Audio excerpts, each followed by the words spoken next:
Berbagai topik menarik dikupas dalam dialog hari ini.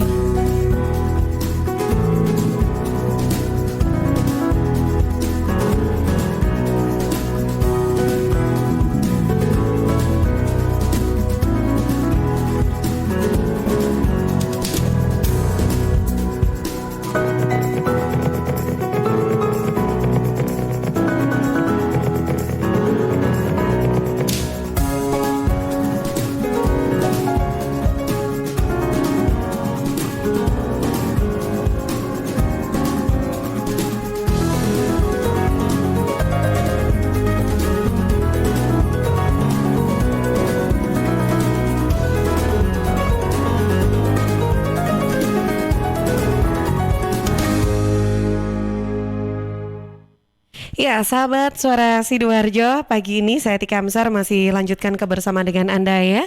Di setiap hari Sabtu pagi dari jam 9 sampai jam 10 pagi, kita akan berbincang di program Dialog IKUA sahabat kita. Ya, sahabat, program ini kerjasama Suara Sidoarjo dengan IKUA Universitas Airlangga ya, Ikatan Alumni Universitas Airlangga Chapter Sidoarjo, yang pagi ini di studio saya sudah kedatangan tamu yang akan berbincang dengan kita selama kurang lebih 1 jam ke depan. Nah, hari ini nanti kita akan membahas tentang urgensi sistem kredit perbankan, sahabat. Nah, penasaran bagaimana sih tentang urgensi sistem kredit perbankan dan penerapannya bagi konsumen? Nah, saya akan perkenalkan narasumber kita pagi ini yang sudah hadir di studio Suara Sidoarjo. Saya memperkenalkan dulu beliau ini, ternyata kalau saya lihat dari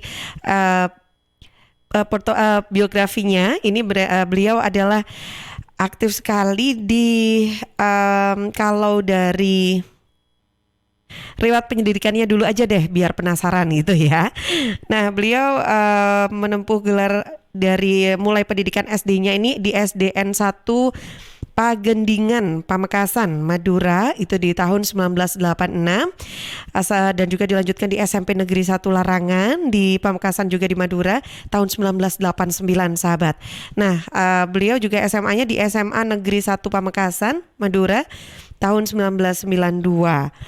Nah, ini lantas melanjutkan lagi kuliah di Fakultas Hukum Universitas Airlangga, dan karena ini masih ada kaitannya dengan jabatan beliau sekarang begitu ya di IKUA. Nah, beliau di tahun 1995 sahabat ya, untuk menempuh kuliah S1-nya sebagai sarjana hukum dan melanjutkan kandidat notaris Universitas Airlangga.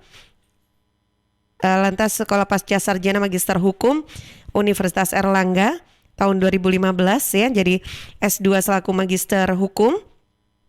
Dan juga untuk S3 Doktor Ilmu Hukum, Doktor Ilmu Hukum pasca sarjana Universitas Airlangga di tahun 2017. Nah, dan beliau sudah menikah sahabat ya. Nah, ini sudah menikah ya, dengan sudah memiliki 3 putra putri ini ya. Putra putri semua nih Pak ya. Oh ya, putra putri ya. Putri semua. Oh, cewek semua ya Pak ya, Gauf. Oh ya benar, cewek semua nih ya, putri semua. Nah, beliau lahir di Surabaya 6 Desember 1971, sahabat. Boleh kita langsung menyapa narasumber kita pagi ini bersama Dr. Haji Saiful Ma'arif SHCN MH CLA. Ya, Assalamualaikum. Waalaikumsalam warahmatullahi wabarakatuh. Selamat pagi, salam sejahtera buat sahabat Surabaya, Sidoarjo. Suara Sidoarjo ini. Iya. Makanya terima kasih saya sudah diberi waktu Mbak Atika pada kesempatan yang berbahagia ini.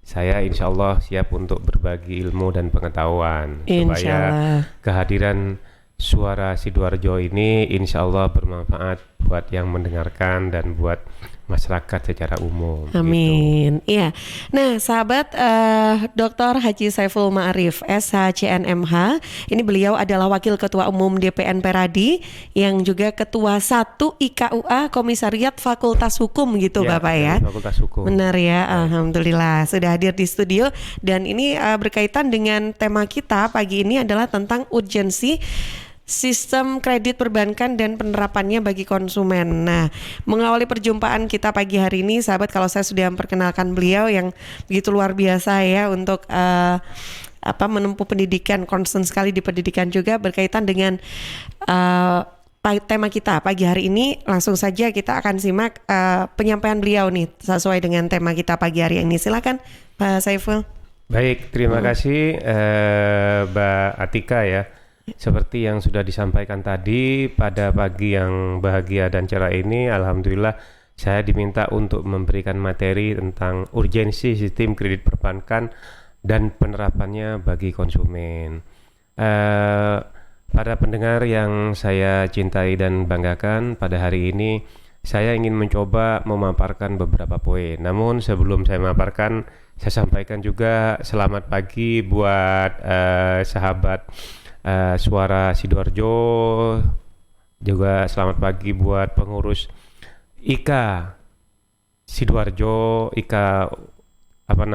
Universitas Airlangga Sidoarjo yang telah memberikan kesempatan saya untuk mengisi acara ini, juga buat Pak Toto Lusida yang juga mengikuti forum acara ini, yang Ketua REI Indonesia, juga seluruh sahabat tercinta lainnya, juga terutama para bapak-bapak dan ibu-ibu yang saat ini sedang memiliki problem terkait dengan pemberian kredit atau kredit yang diterima.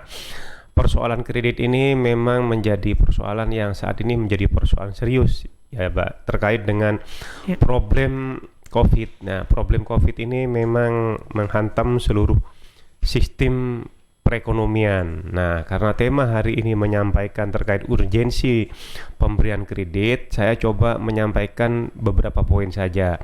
Yang pertama, tentu proses kredit itu dilakukan, saya menjelaskan dulu biar ngerti pengertiannya, siapa itu kreditur, nah siapa itu debitur, biar ngerti singkat dulu. Jadi siapa yang datang kepada bank akan ada dua pengertian. Yang pertama itu ada debitur. Nah, orang yang datang kepada bank untuk meminjam kredit itu disebut sehari-hari disebut debitur dalam bahasa bank. Kemudian siapa krediturnya? Nah, bank. Misalnya si A datang kepada bank, maka bank tadi disebut kreditur. Nah, problem-problem yang harus diperhatikan para bapak dan ibu semua, pemirsa yang saya banggakan, proses pemberian kredit ini memang memiliki beberapa prosedur. Yang pertama, yang ini saya minta agar hati-hati adalah terkait keberadaan para calon debitur. Kemudian juga yang kedua, syarat-syarat yang harus dipenuhi. Yang ketiga, pemeriksaan agunan. Nah, problem-problem tiga ini adalah prosedur yang memang harus dipenuhi. Yang menjadi pertanyaan, siapa itu calon debitur? Yaitu yang saya jelaskan di awal tadi, orang yang datang kepada bank untuk mengajukan pinjaman atau bahasa banknya disebut kredit. Kredit ya. Itu istilahnya. Yang kedua, tentu bagaimana caranya dia datang? Ya, dia harus memenuhi syarat apa yang diminta oleh bank. Yang ketiga, maka tentu akan dilakukan pemeriksaan. Pemeriksaan apa? Ya, pemeriksaan dokumen yang disampaikan. Mulai dari siapa debitur itu, siapa dirinya. Nah, itu akan dijelaskan semua, akan diberikan semua. Yang kedua, setelah diajukan permohonan tentu harus dilengkapi dengan syarat-syarat. Apa syaratnya? Ya, setiap utang kepada bank kadang-kadang tentu seperti UKM misalnya diberikan tanpa jaminan. Tetapi kalau mengajukan permohonannya agak besar atau banyak, tentu harus memberikan jaminan. Nah, terhadap jaminan yang diberikan ini itu harus dilakukan pemeriksaan. Nah, apa yang diperiksa? Tentu debitur tadi. Siapa debitur ini? Siapa namanya? Identitas diperiksa semua. Setelah diperiksa identitasnya semua, baru dipastikan jaminan-jaminan yang akan diserahkan. Jaminan yang diserahkan tadi, apakah jaminannya itu adalah miliknya, atau milik orang tuanya, atau milik saudaranya, atau milik istrinya. Nah, semua akan diperiksa. Nah, setelah diperiksa secara administrasi, tentu akan dilakukan pemeriksaan setempat. Apa yang dilakukan pemeriksaan setempatnya? Maka akan diperiksa dulu status jaminan. Misalnya contoh supaya gampang tentang jaminan tanah. Nah, tanah itu akan diperiksa ke BPN. Apakah betul tanah itu milik dari calon debitur? Yang kedua, kalau sudah diperiksa apakah betul milik calon debitur, ditanya lagi apakah terhadap jaminan ini ada masalah hukum atau tidak. Nah, masalah hukum atau tidak itu artinya apakah sudah pernah diajukan kredit, pernah diajukan jaminan. Yang ketiga, pernah disita. Nah, catatan-catatan itu semua dilakukan oleh bank melalui notaris, karena mekanismenya nanti akan diikat dengan hak tanggungan atau diikat. Nah, jaminan itu ditanya dulu ke BPN. Nah, setelah ditanya ke BPN, maka akan dilakukan pemeriksaan berikutnya. Apa? Ke lokasi. Di mana lokasinya? Misalnya di Sidoarjo. Nah, di Sidoarjo di daerah mana? Akan di lokasi diperiksa kanan kirinya, ada milik siapa, kemudian belakang siapa, depan siapa, lalu ditanya apakah ada problem tanah tersebut terhadap masyarakat sekitar. Nah, semua itu akan dicatat. Setelah dicatat, maka hasil catatan pemeriksaan ke BPN, administrasi, kemudian ke lokasi, semua akan ditindaklanjuti dengan wawancara lanjutan. Begitu. Jadi wawancara lanjutan itu apa? Ya ditanya. Karena setelah dilakukan pemeriksaan administrasi akan ditanya berapa nilai pinjaman. Bahasanya kamu pinjam berapa, Pak, Bu? Begitu bahasa Jawanya. Piye kon jaluk nyilih piro, bahasa Jawanya kan begitu, Pak. Misalnya Pak, saya pinjam 100 juta. Nah, artinya besar. Pasti akan ditanya 100 juta itu untuk apa? Bahasa Jawanya itu nanti gunaan opo. Nah, itu penting. Nah, setelah ditanya, saya akan gunakan usaha apa? Usahamu apa?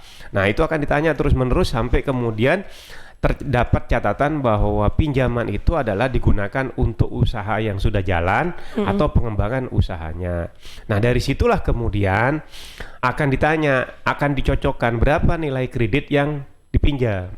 Karena misalnya nanti tanah yang sudah diserahkan kepada BPN kepada bank, oleh bank akan dinilai atau diappraisal ya. Misalnya nilai tanah ternyata hanya 120 juta. Sementara mau pinjam 100 juta. Nah, dalam posisi kayak begitu, biasanya pemberian kredit itu tidak lebih dari 60%. Jadi kalau nilainya 120 juta, 60%-nya berapa? Nah, itu nilai maksimalnya akan diberikan. Ya maksimal misalnya 120 juta nilai appraisalnya, maka akan dikurangi 40%. Nah, 60% itu yang maksimal diberikan. Oke. Itu yang diberikan. Itu yang proses untuk. Nah, setelah proses administrasi, wawancara selesai, baru pemberian kredit. Nah, para bapak dan ibu sekalian, problem yang sering muncul sekarang itu, di samping soal kredit macet atas kegiatan yang saat ini sedang menjadi problem karena COVID tadi, problem ini memang juga menyangkut problem internal. Ada beberapa hal yang harus bapak dan ibu hati-hati. Kadang-kadang bapak dan ibu itu ingin cepat disetujui, sehingga kemudian melakukan pendekatan yang seharusnya tidak perlu dilakukan. Misalnya minta dibantu karena sahabat, kemudian karena dibantu karena teman, karena ingin, padahal niatnya misalnya tidak diperhatikan usahanya bagaimana, mekanismenya bagaimana, sehingga bahasanya terlompati. Nah, ketika terlompati ini menjadi problem berikutnya. Problemnya mungkin ibu ini, bapak dan ibu tadi datang kepada bank niatnya memang usaha, tapi tidak diajukan secara teliti, sehingga ketelisut sedikit, akhirnya ketelisut itu menjadi problem. Problemnya di mana? Ketika kredit sudah mulai tidak mampu dibayar, kemudian menjadi masalah. Artinya lana tidak bisa diapa-apain, ternyata sertifikatnya milik saudaranya atau sertifikat milik orang tuanya. Kenapa jadi masalah? Karena tidak ikut tanda tangan misalnya. Nah, itu problem. Nah, hal-hal yang seperti ini menjadi problem sebenarnya bukan hanya bagi banknya. Kemudian setelah diperiksa oleh, ada di bank itu namanya LHA, Pak. Biar tahu ya para bapak dan ibu semua, biar tahu LHA itu apa. LHA itu laporan hasil audit. Jadi setelah ada problem itu akan dianalisa oleh bank. Apa penyebabnya kok macet? Nah, itu tadi pekerjaan-pekerjaan ke lapangan tadi akan di cross checkkan dengan problem yang dihadapi. Ternyata satu, asetnya tidak dicermati, milik orang lain, milik bapak atau saudaranya. Yang kedua, nilainya terlalu tinggi sehingga ketika dilaksanakan menjadi catatan ada dugaan. Nah, ini yang bahaya. Ada dugaan penyalahgunaan kewenangan pada bank. Kemudian bapak mempengaruhi atau ibu yang datang kepada bank mempengaruhi, menjadi problem hukum. Apa problem? Di samping tidak mampu membayar hutangnya, malah kehantam persoalan dihantam pidana. Misalnya apa? Diduga memberi keterangan palsu. Bisa saja saudaranya yang punya sertifikat tidak diikut, dia lapor pidana. Artinya saudara aku kok nggak diajak, kamu ngomongnya pinjam ke saya sertifikat ini, kok kamu agunkan ke bank. Nah ini kan masalah lain. Jadi di samping tidak mampu membayar, muncul masalah baru. Apa tadi? Ya tadi itu, yang seharusnya sama orang tuanya atau saudaranya bisa urun rembuk gimana ngelunasinnya, sekarang malah dilaporkan pidana. Yang seharusnya dia berpikir serius untuk bayar hutang, malah berpikir serius untuk menyelesaikan laporan pidana. Ini yang sekarang orang-orang seringkali dalam praktek itu tidak dicermatin, Mbak Atika. Pemirsa semuanya, saya pikir hati-hati itu sebenarnya kadang-kadang orang berpikirnya sederhana. Yang penting saya dapat uang saya gunakan, yang penting bisa berhasil. Kalau gagal itu urusan lain. Nah itu yang seringkali ketelisut. Urusan lain itu dipikir sederhana, urusan dengan saudaranya dipikir gampang, urusan masuk penjara dipikir sederhana. Nah ini yang saya katakan tadi, Pak. Jadi problem-problem ini menurut saya memang harus hati-hati. Yang problem yang sedang dihadapi saat ini memang terkait COVID-19 ya. COVID-19 ini memang problem nasional ya, Mbak. Tentu saat ini pemerintah sudah menentukan kebijakan-kebijakan terkait dengan force majeure. Tapi kalau bicara force majeure ini memang agak panjang ya, Mbak ya. Artinya Mbak Tika, tentu apa itu syarat pengantam force majeure, keadaan. Misalnya begini, contoh sederhananya karena ini menyangkut kredit. Orang yang sudah punya usaha, kemudian dia tidak mampu membayar hutang. Datang kepada bank, saya nggak mampu membayar. Kenapa? Alasan pandemi, usaha saya jadi nggak jalan. Itu akan dicermati dari proses dia datang ke bank, sederhana aja sebenarnya, Pak. Bank akan meriksa sejak kapan dia tidak mampu bayar, atau mulai gejala-gejala tadi tidak mampu bayar sejak kapan. Kalau ternyata gejalanya muncul setelah keadaan pandemi, maka alasannya dia bisa diterima. Tetapi kalau muncul sebelum pandemi, pasti akan ditolak. Keadaan force majeure di situ. Force majeure itu keadaan terpaksa yang karena sistem ya semua secara global ini kena pandemi Covid, usaha menjadi tidak jalan, sehingga semua keadaan itu mengganggu dari usahanya, ya seperti itu. Jadi syarat-syarat sederhana itu yang menurut saya masyarakat Suara Sidoarjo harus memahami, dan masyarakat di lingkaran yang mendengarkan Suara Sidoarjo ini menurut saya itu harus hati-hati. Jadi saya pikir begitu, Pak. Jadi materi-materi nanti bisa kita dialogkan, pada prinsip itu yang bisa sampaikan. Iya, baik. Mbak Tika. Nah, berarti memang prosesnya untuk bisa menerima atau mendapatkan pinjaman itu tidak mudah ya. Ada beberapa tahapan yang ini tentunya untuk keamanan masing-masing pihak begitu ya Pak ya. Betul. Baik untuk perbankannya maupun untuk para debiturnya sendiri sebetulnya betul, ya Pak. Betul. Oke, baik. Nah, sahabat silakan untuk Anda yang pagi hari ini sedang menyimak program Dialog IKUA ya sahabat kita. Di program ini kita masih membahas tentang urgensi sistem kredit perbankan dan penerapannya bagi konsumen seperti apa. Silakan Anda bisa bergabung di WhatsApp redaksi ya 0811 309 109, atau yang sedang nonton di YouTube Live Suara Sidoarjo, LPPL Suara Sidoarjo. Ada kolom chat yang bisa Anda manfaatkan untuk berbagi pertanyaan atau sharing. Juga bisa di inbox Facebook LPPL Suara Sidoarjo, atau DM ya ke Instagram @suarasidoarjo.fm. Pagi hari ini kita live semua, jadi yang mendengarkan saja lewat streaming, Anda bisa langsung geser saja di YouTube Live ataupun Instagram Live dan juga Facebook Live Suara Sidoarjo. Pagi hari ini kalau pengen tahu Pak Saiful yang mana ya, nah ini langsung aja nonton, jadi bisa mendengarkan sekaligus nonton gitu ya Pak Saiful ya. Oke deh, baik sahabat, sebelum dilanjutkan nanti juga kita akan membahas lebih detail lagi nih tentang apa saja sih yang bisa menyebabkan kredit perbankan ini akhirnya tidak berhasil begitu ya. Nanti kita akan bahas bersama. Saya jeda dulu sebentar untuk beberapa informasi yang akan lewat. Suara Sidoarjo, lembaga penyiaran publik lokal pemerintah Kabupaten Sidoarjo.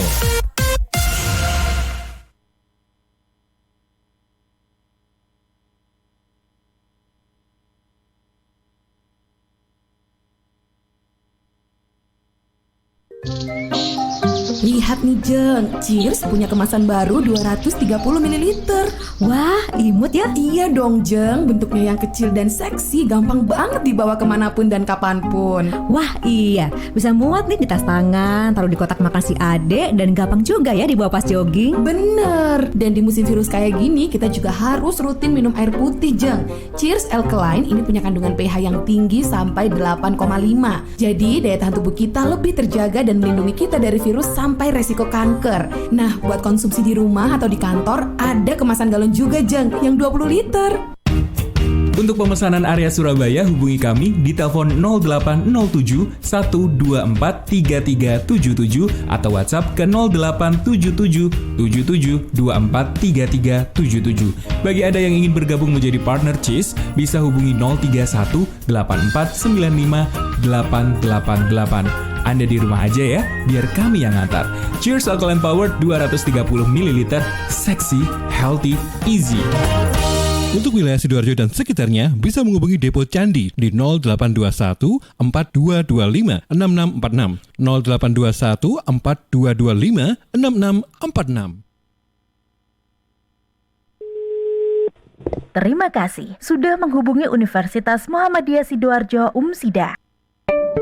Perguruan tinggi terakreditasi B, berprestasi nasional dan internasional di bidang pendidikan, penelitian, pengabdian masyarakat, dan tata kelola kelembagaan. UMSIDA mempunyai 5 fakultas dan 29 program studi dilengkapi dengan beasiswa, asuransi kesehatan, asrama, unit kegiatan mahasiswa, dan berkesempatan kuliah di luar negeri. Dengan kurikulum Merdeka Belajar Kampus Merdeka, kuliah bisa sambil bekerja, sesuaikan waktu belajar di jam pagi atau sore, dan tentu didampingi dosen berdedikasi tinggi. Daftar sekarang di Kampus 1 UMSIDA, Jalan Mojopahit 666B Sidoarjo, depan RSUD Sidoarjo. WhatsApp PMB di 0877 5222 8200 atau pmb.umsida.ac.id. Batas pendaftaran 31 Agustus 2021. UMSIDA, dari sini pencerahan bersemi, pilihan tepat generasi hebat.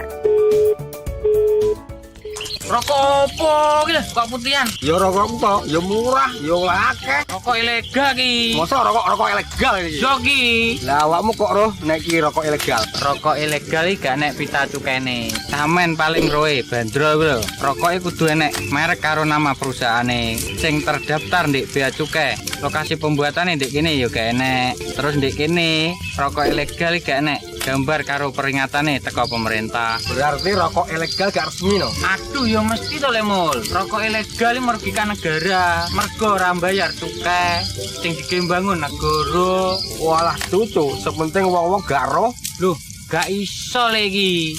Makane to le, tuku sing pasti-pasti ae. Aja ngawur.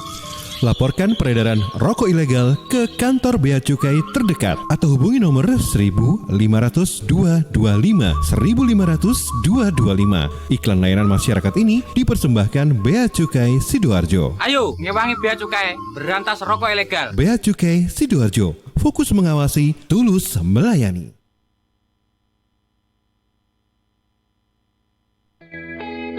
Saya warga Jatim, Piu dari Padi Reborn, memakai masker. Memakai masker melindungi kita dari risiko penularan COVID-19 hingga 75%. Maskerku melindungimu, maskermu melindungiku. Jatim tangguh. Dan ternyata cinta.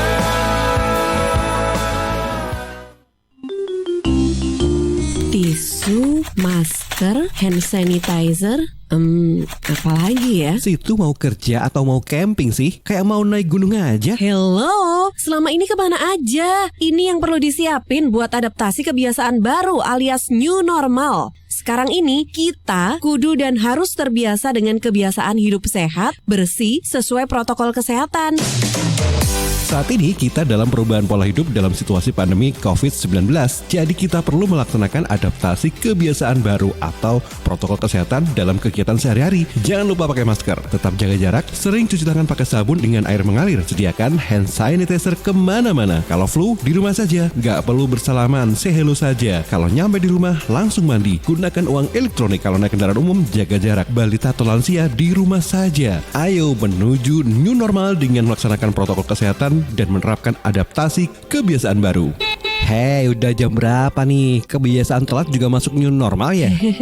Ada yang kurang satu, uang sakunya belum. Iklan layanan masyarakat ini persembahan Dinas Kesehatan Kabupaten Sidoarjo. Udah dapat dari grup sebelah nih. Katanya vaksin COVID-19 itu... Iya. Aku tahu dari temennya temenku punya temen. Nah, temennya... Kita sebarin aja ke 10 grup. Kita lihat res. Udah. Infonya COVID kayaknya nih. Ini apa sih? Berita COVID dari mana nih? Jangan-jangan hoax lagi. Bener nggak? Wah, hoax tuh, hoax. Waduh, Hati-hati nih. Masa sih?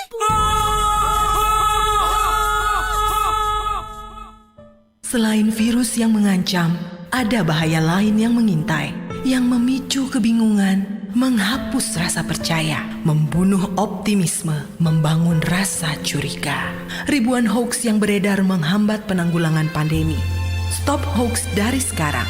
Tahan, saring sebelum sebar. Kalau dapat informasi, tahan dahulu. Cek di www.hoax.infovaksin.id baru disebar. Dipersembahkan Kominfo dan Komite Penanganan COVID-19 dan Pemulihan Ekonomi Nasional. Kesehatan pulih, ekonomi bangkit. Serta Indonesia Persada ID untuk menyiarkan baik.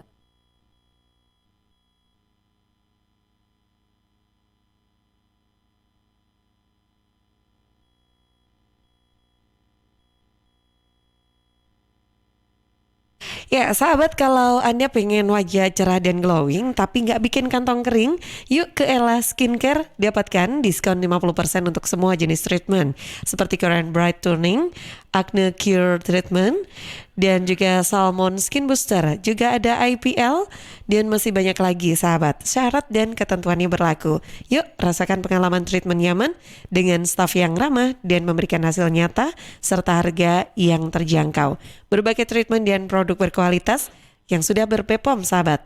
Ella Skincare di Jalan Ahmad Yani nomor 40, Kelurahan Sidokumpul, Sidoarjo. Untuk reservasi, hubungi di 0812 3688 1384. Ella Skincare merawat semua bisa bersih berkilau. Suara Sidoarjo, lembaga penyiaran publik lokal pemerintah Kabupaten Sidoarjo.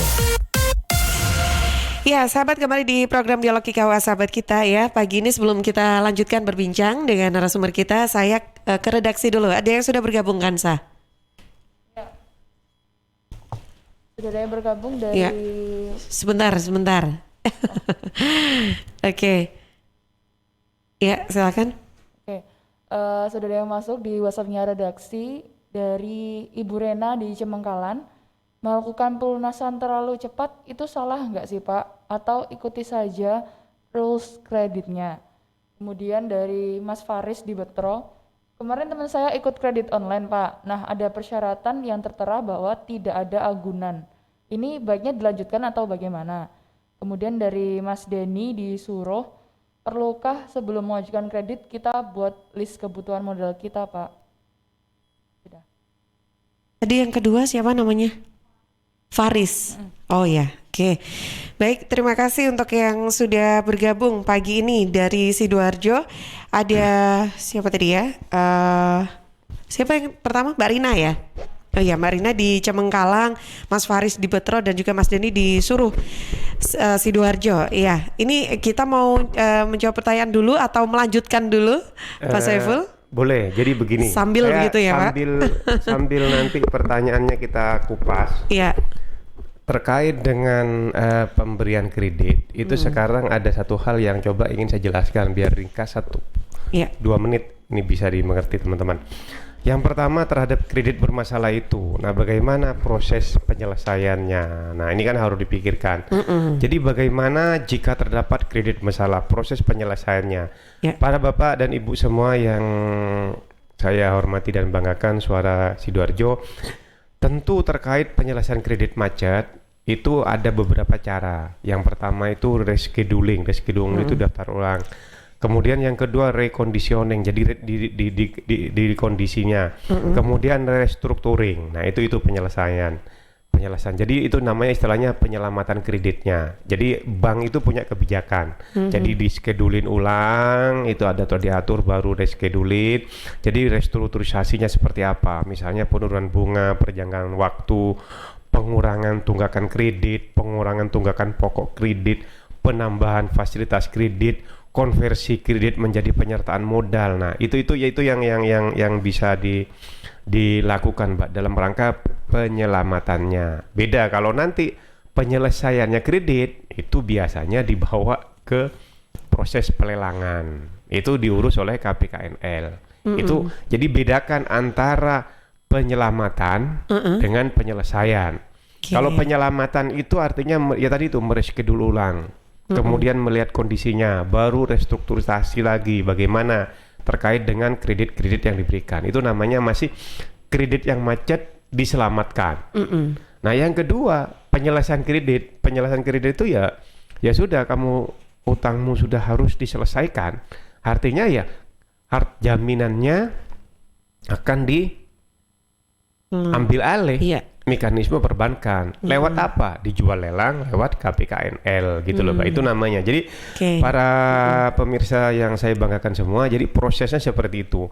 Lalu kalau terkait dengan problem-problem yang sering kali muncul tadi, memang ada pemberian kredit yang tanpa HT, ada. Tanpa HT ini tanpa hak tanggungan, tanpa jaminan. Oh, tanpa jaminan. UKM sekarang yang diterapkan oleh pemerintah rata-rata tanpa KM, gitu Pak, tanpa jaminan. Nah, terkait dengan proses-proses seperti ini, ya itulah yang kemudian menjadi problem bank. Biasanya dilakukan pendekatan-pendekatan. Makanya sekarang terkait UKM itu yang harus saya sampaikan kepada pemerintah, terutama pemberi UKM, harus ada mekanisme lain yang harus dilakukan. Apa? Bimbingan, Mbak. Jadi di perbankan itu sekarang mekanisme terkait dengan UKM yang akan diberikan kepada masyarakat yang tanpa jaminan itu ada mekanisme tersendiri. Nah, di situ sudah ada pendamping. Jadi misalnya untuk Sidoarjo nih, misalnya Bank A akan memberikan kredit di, kan ada kabupaten Sidoarjo, ada kecamatan. Biasanya per kecamatan itu sudah diatur siapa yang bertanggung jawab di kecamatan ini untuk membimbing. Jadi memang tanpa jaminan, tapi bukan dilepas, tetap diawasi, dikawal. Misalnya jumlahnya tidak mungkin lebih dari 100 juta. Sudah ada ketentuan, bisa saja di bawah 100 juta misalnya, atau rata-rata maksimal 10 jutaan. Tapi ini yang saya sampaikan, tapi problem-problem segini, saya mencermati banyak penyimpangan, Mbak Atika. Hati-hati, misalnya sekarang begini nih, banyak prosedur pemberian UKM itu lewat kelompok-kelompok. Misalnya koperasi atau membentuk perkumpulan usaha-usaha. Mereka bersama-sama. Nah, makanya sekarang pemerintah memilih kebijakan untuk menaruh orang sebagai bahasanya pembimbing yang juga mengawasi. Sebab kalau tidak ada ini yang seringkali ketelisut. Orang mengatasnamakan koperasi, dikumpulkan semua. Seolah-olah nanti UKM akan lewat koperasi. Per orang akan dikasih 10 jutaan. Disuruh mereka mengumpulkan sertifikatnya. Itu kadang-kadang ternyata proses ini nggak benar. Jadi koperasi itu ngajukan sendiri kepada bank, niatnya salah untuk tujuan tertentu. Dari koperasinya ya, Pak? Ya memang itu tidak digunakan untuk itu, duit itu dibagi-bagi, kemudian dia memang melakukan niat jahat kepada bank.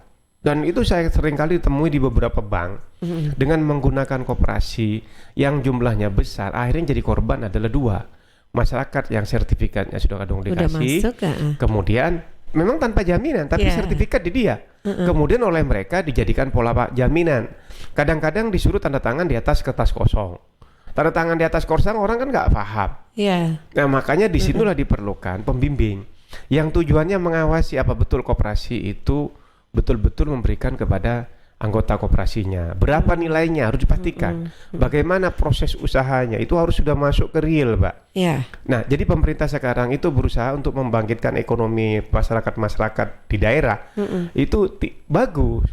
Cuma format itu jangan bahasanya ditelisuri. Apa kepentingan tertentu mengatasnamakan masyarakat, kemudian karena dekat diolak-walik. Itu satu. Yang kedua, seperti yang pertanyaan tadi mungkin sudah mulai kita bisa jawab, Mbak. Ada dua pertanyaan tadi.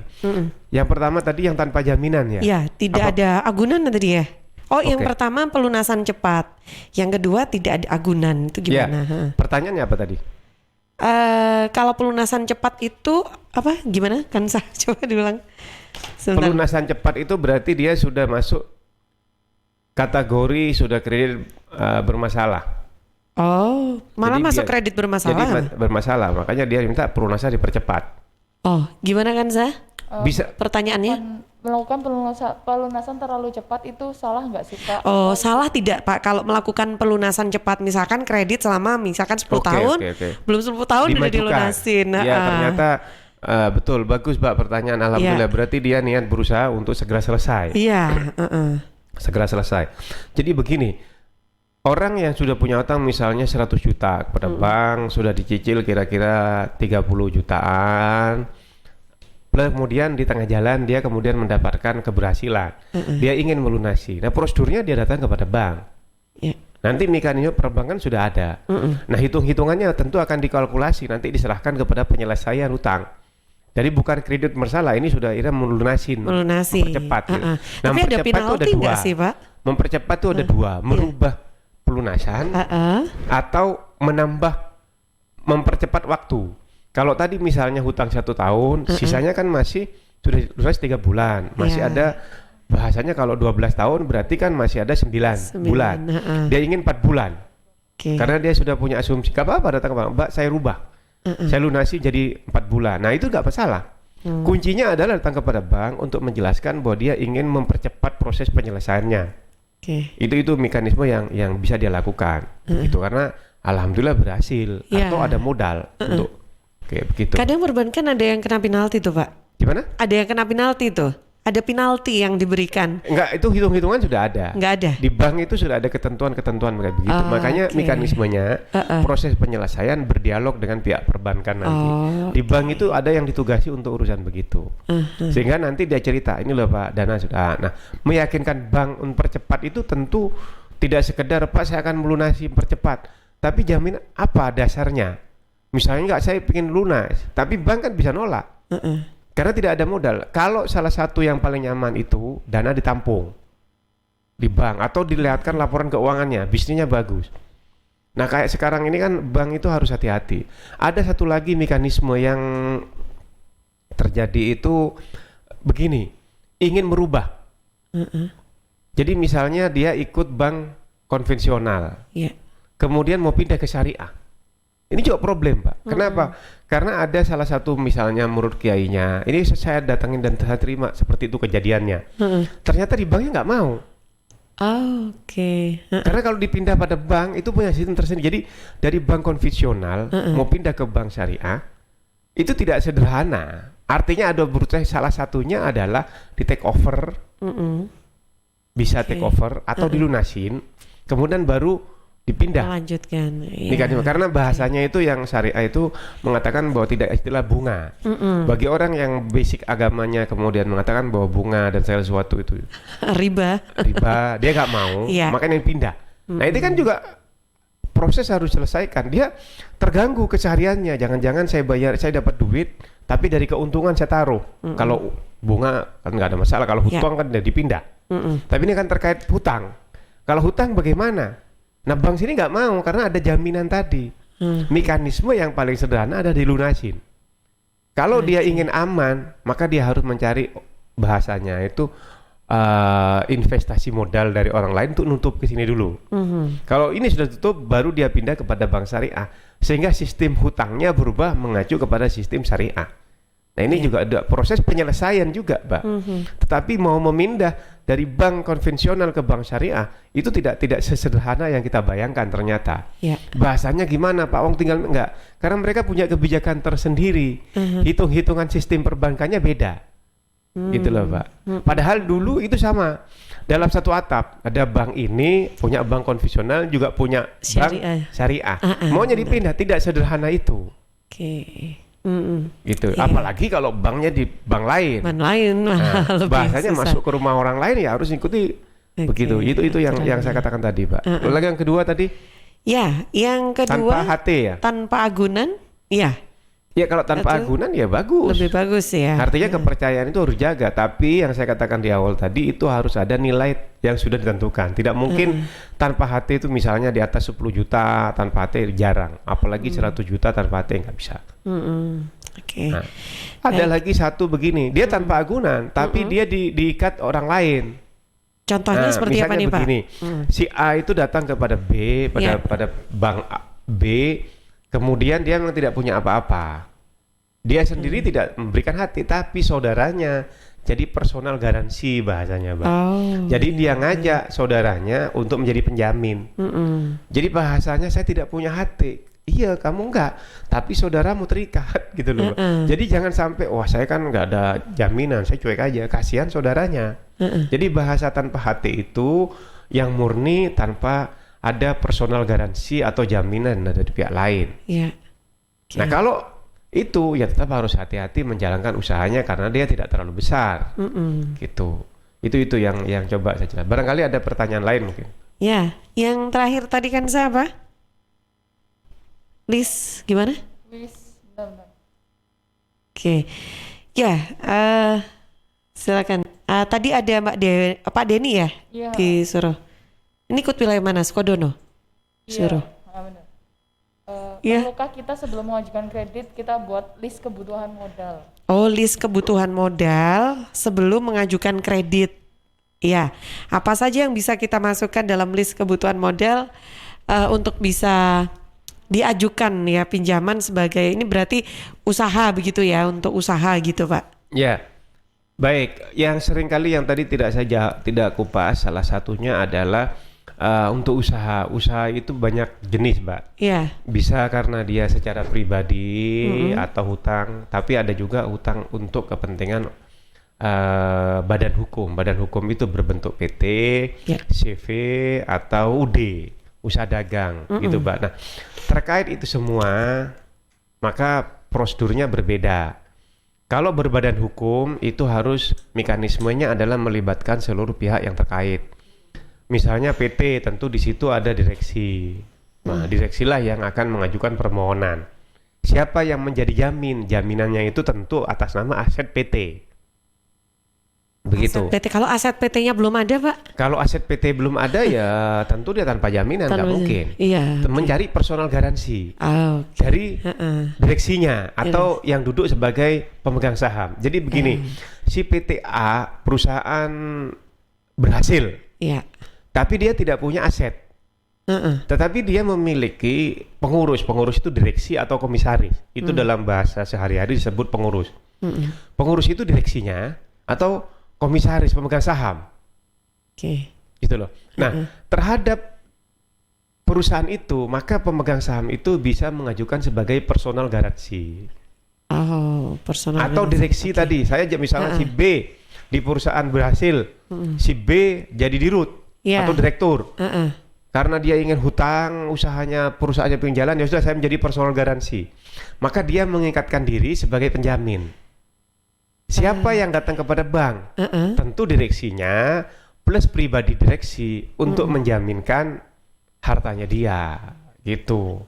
Nah, untuk hartanya dia akan dilihat lagi harta yang dimiliki itu apakah harta bersama dengan istrinya. Gitu loh, itu harus jelas. Jadi si B tadi duduk sebagai direksi atau direktur, kemudian mengikatkan diri sebagai penjamin. Nah, karena harta yang dijadikan jaminan itu adalah harta bersama dengan istri, diperlukan datang kepada bank untuk memberikan HT tadi dengan istrinya. Karena itu sudah syarat. Kalau harta bersama dijadikan jaminan, maka dua-duanya harus terlibat. Berbeda kalau membeli. Nah, gini nih Bapak dan Ibu, pemirsa Suara Sidoarjo. Jadi kalau orang mau menjual dengan membeli tanah itu beda. Bu Atika, misalnya ada saudara Bu Atika misalnya mau beli mau mengajukan hutang, mau beli rumah. Kalau beli rumah dia datang, misalnya Mbak Tika, saudaranya, Mbak aku mau pamit, mau kemana kan waktu acara keluarga, mau beli rumah. Dia nggak ngajak istrinya nggak apa-apa. Kalau beli loh, Mbak. Kalau beli itu yang datang nggak perlu ditanya istrimu mana, tanda tangan nggak perlu, karena pembeli. Nah beda kalau menjual. Ketika misalnya maaf si Mbak saya mau jual tanah, dia datang sendiri ya, pasti nggak bisa. Karena apa? Dia sudah terikat pada perkawinannya. Kecuali perkawinan dipisah. Ini panjang kalau mau cerita pemisahan harta. Tapi prinsip tadi, orang kadang nggak, saya ini kan hartanya atas nama saya. Jadi saya lah yang berhak jaminkan.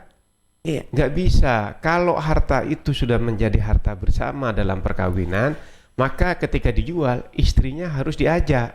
harus tetap gandengan. Kalau datang sendiri, kalau bank mau berarti banknya ketelisut, itu jadi masalah pidana. Siapa yang keberatan? Istrinya. Karena harta bersama itu ketika misalnya mau dijual ternyata istrinya nggak dilibatkan, dia akan membatalkan. Oh bisa. Jadi, ya dibatalkan. Akad yang sudah dibuat, HT yang sudah dibuat bisa dibatalkan oleh istrinya sendiri. Oke. Kenapa kok bisa? Karena pada saat pemberian kredit tidak ikut tanda tangan. Begitu. Itu yang saya jelaskan. Ya, waduh, ini seru sekali sebetulnya Pak Saiful. Oh iya, waktunya kurang. Iya, tidak apa-apa Mbak. Ini kan ini Mbak Tika, saya pertama kali datang ke Surabaya. Ke Suara Sidoarjo ya. Misalnya Suara Sidoarjo nih Pak. waktu yang agak panjang. Ya, rata-rata memang kalau 1 jam kurang. Artinya pemirsa yang ingin bertanya mungkin juga harus antri karena penjelasan juga tidak sederhana. Tapi insya Allah kalau bisa WA. Saya kan ada kantor, bisa email ke saya atau email ke Mbak Tika, WA ke saya, nanti insya Allah saya jawab. Mungkin nanti nomor telepon saya bisa dicatat oleh para pemirsa, nanti bisa nanya ke Mbak Tika. Saya nggak perlu menyiarkan kan Mbak, nanti takut. Ada oknum-oknum yang tidak bertanggung jawab ya, jadi langsung ke WhatsApp redaksi.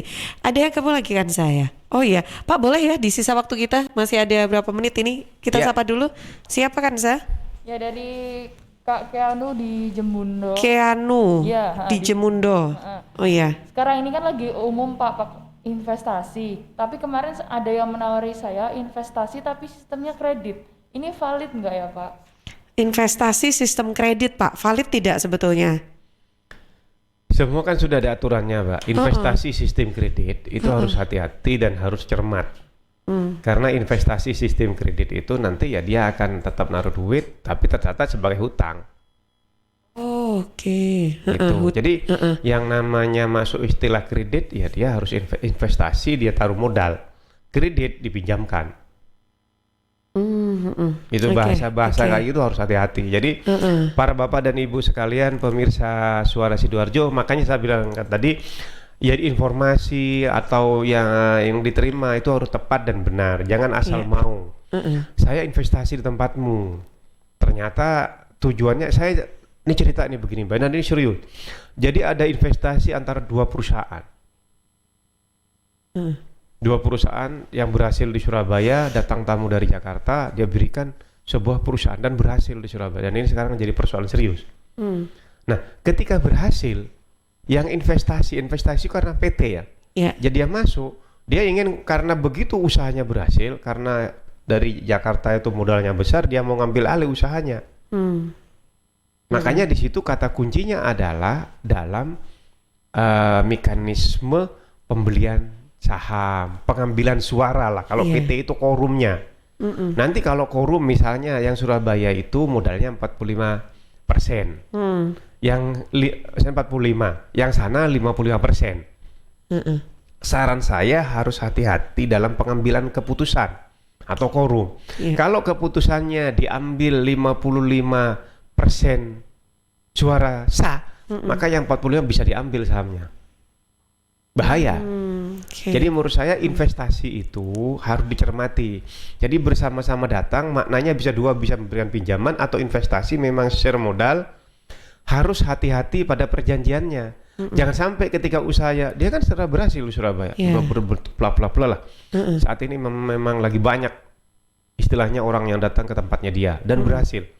Karena Jakarta tahu ini berhasil, mau diambil alih. Untungnya dia dilindungi oleh salah satu pengambilan keputusan, quorumnya.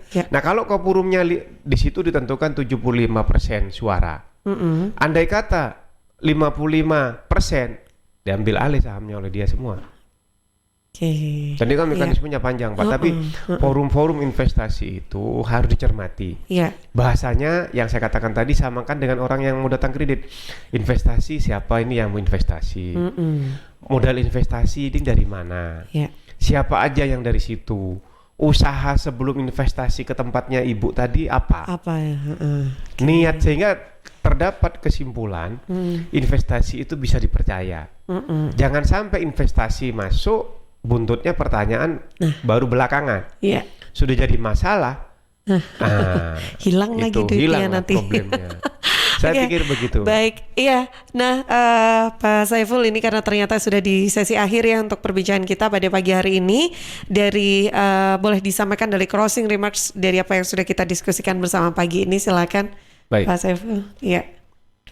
Jadi bahasa penutup ya. Ya, Closing. Jadi closing remarks. para bapak Simpulan. ibu sekalian, pemirsa atau pendengar suara Sidoarjo, kehadiran suara Sidoarjo di mata masyarakat, saya berharap bisa membantu memberikan informasi. Semoga informasi yang saya berikan terkait dengan problem kredit yang saat ini sedang banyak bisa membantu informasi-informasi yang saya sampaikan.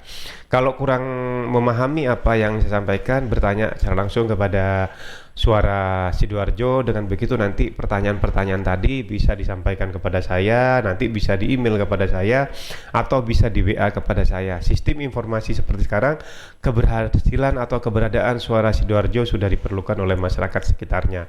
Karena informasi-informasi yang beredar saat ini itu seringkali salah, sehingga sering mempengaruhi masyarakat sekitar.